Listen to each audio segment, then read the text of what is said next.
Hello tout le monde, c'est Créafait, j'espère que vous allez bien. Alors aujourd'hui, on se retrouve sur une petite vidéo astuce. Vous allez voir, c'est une petite astuce pas très longue, très facile. Et c'est une astuce, moi, que je me sers beaucoup. Alors, vous le savez, si vous me suivez, je suis abonnée au kit découpe-bois mensuel de chez Sagapo Scrap. Donc, tous les mois, on reçoit des découpes. Je vous invite, si vous voulez en savoir plus, à aller voir la dernière vidéo qui est en ligne.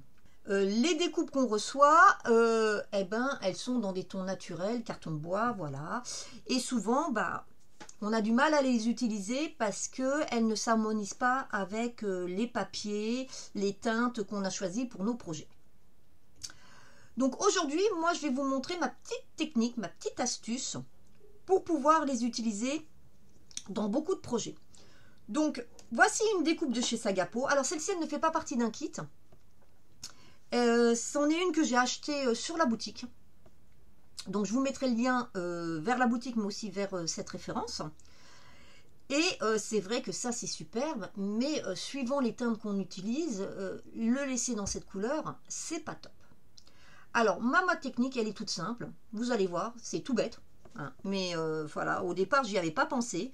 Je fais de la colorisation avec mes Stampin' Blade, tout simplement. Donc en fait, je vais venir coloriser mon carton bois, tout simplement, pour lui donner de la couleur et de ce fait venir s'harmoniser un peu plus avec mes projets.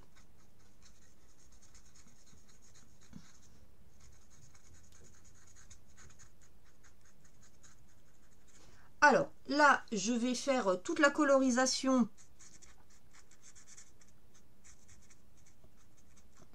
en accéléré, hein, pour que vous voyez vite le résultat. Mais là, vous voyez déjà ce que ça donne. Et vous voyez, vous pouvez aussi coloriser qu'en partie. C'est pas un problème. Donc, je finis ma colorisation et je vous montre le résultat après.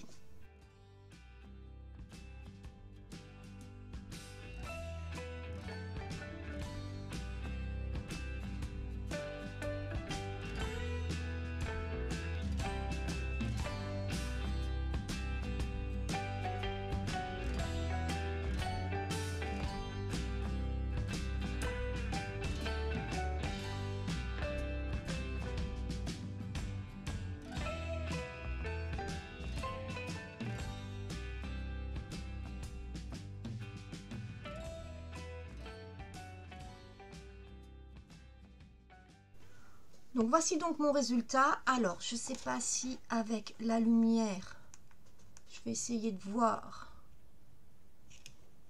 si je peux vous mettre de façon, alors à ce que vous voyez bien. Donc vous voyez, donc je suis bienvenue par contre bien faire tout le tour aussi.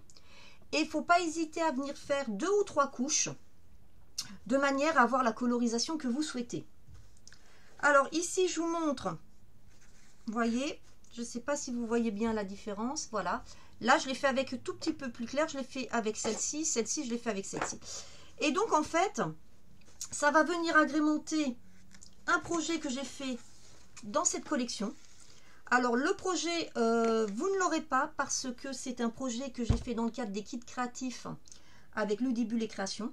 Donc, ce sont des kits, les tutos sont réservés uniquement aux abonnés du kit.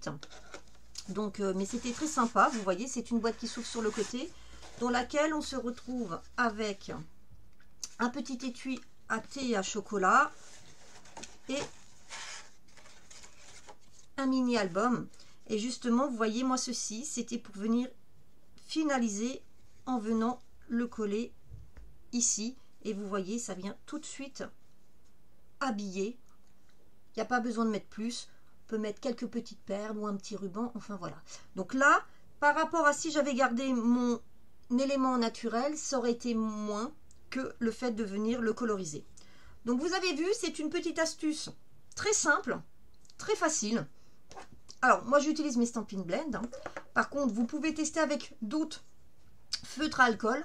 Par contre, moi, je n'ai pas testé avec autre chose que des Stampin' Blend, donc je ne peux pas vous assurer le résultat. Mais par contre, avec les Stampin' Blend, il n'y a aucun souci. Voilà. J'espère que ma petite astuce du jour vous aura plu.